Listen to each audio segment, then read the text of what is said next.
संक्रांत ही थंडीच्या दिवसात येत असल्याने शरीराला उष्णतेची फार गरज भासते. काळ्या वस्त्रात सूर्याची उष्णता जास्त शोषली जाते. म्हणून संक्रांतीला काळे वस्त्र परिधान करण्याची पद्धत आहे. घराबाहेर राहून सूर्याची उष्णता जास्तीत जास्त मिळावी म्हणून गच्चीवर पतंग उडवण्याची प्रथा रूढ झालेली दिसते. तसेच प्रकृतीने उष्ण असलेले तिळगुळाचे लाडू, गुळपोळी या पदार्थांशिवाय संक्रांत ही अपूर्णच. चला तर मग आज बनवूया तिळाचे लाडू. सर्वप्रथम एका कढईत पाव कप शेंगदाणे भाजायला घ्यावे. शेंगदाणे मंद आचेवर एक समान हलके सोनेरी रंगावर भाजावे. भाजलेले शेंगदाणे एका ताटात काढून घ्यावे. थंड झाल्यावर शेंगदाणे सोलावे. सोललेले शेंगदाणे हलके कुटून घ्यावे, जेणेकरून त्यांचे फक्त एका दाण्याचे 2 तुकडे होतील. जास्त बारीक पावडर करू नये. तसेच 2 टेबलस्पून भाजकी चणा डाळ मंद आचेवर हलकी सोनेरी भाजून घ्यावी व पाव कप किसलेलं सुकं खोबरं मंद आचेवर हलकं गुलाबी रंगावर भाजून काढून घ्यावं. तिळाच्या लाडवांची सामग्री भाजताना कोणतीही वस्तू करपू देऊ नये, नाहीतर लाडवांची चव खराब होते.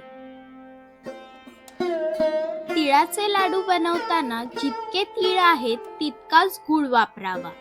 इथे मी अर्धा किलो पॉलिश ते सफेद तीळ वापरले आहे. तसाच अर्धा किलो चिक्कीचा गूळ वापरला आहे.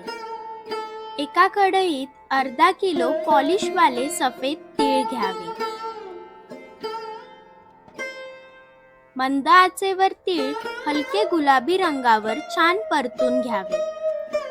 जितके तीळ छान चुरचुरीत भाजले जातील ना, तितके लाडू मस्त चुरचुरीत बनतात. तीळ भाजून एका ताटलीत काढून घ्यावे.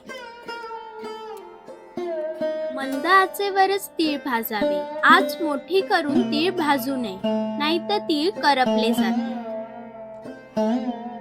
अशा प्रकारे हलक्या गुलाबी रंगावर तीळ भाजून काढून घ्यावे. मग भाजलेले सर्व साहित्य एकत्र करून ठेवावे.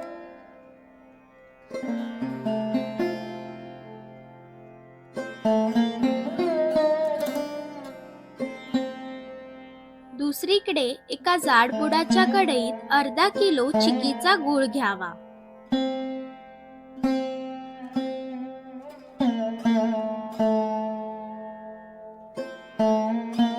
मंद आचेवर गूळ वितळवून घ्यावा.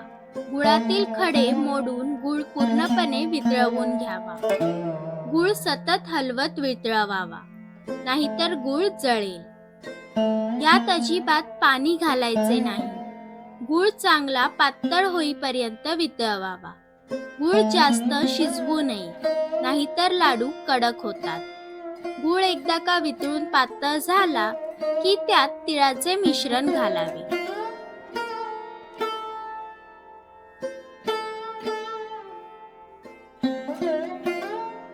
गूळ व तिळाचे मिश्रण छान एकजीव करून घ्यावे. त्यात 1 टेबलस्पून तूप घालून मिक्स करावे. मग त्यात 1 टीस्पून वेलची पावडर घालून मिक्स करावे.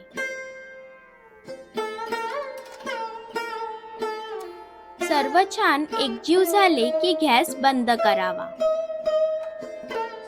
लगेचच तयार मिश्रण तूप लावलेल्या ताटात ओतावे. हाताच्या तळव्यांना तूप चांगले चोपून लावावे. तयार मिश्रण गरम असतानाच त्याचे लाडू वळायला सुरुवात करावी.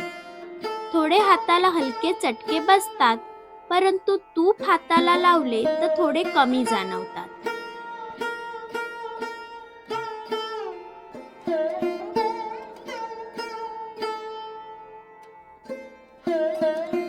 लाडू वळता वळता जर मिश्रण थंड होऊन कोरडे पडले तर परत मंद आचेवर फक्त 30 सेकंद गरम करून परत लाडू वळावेत.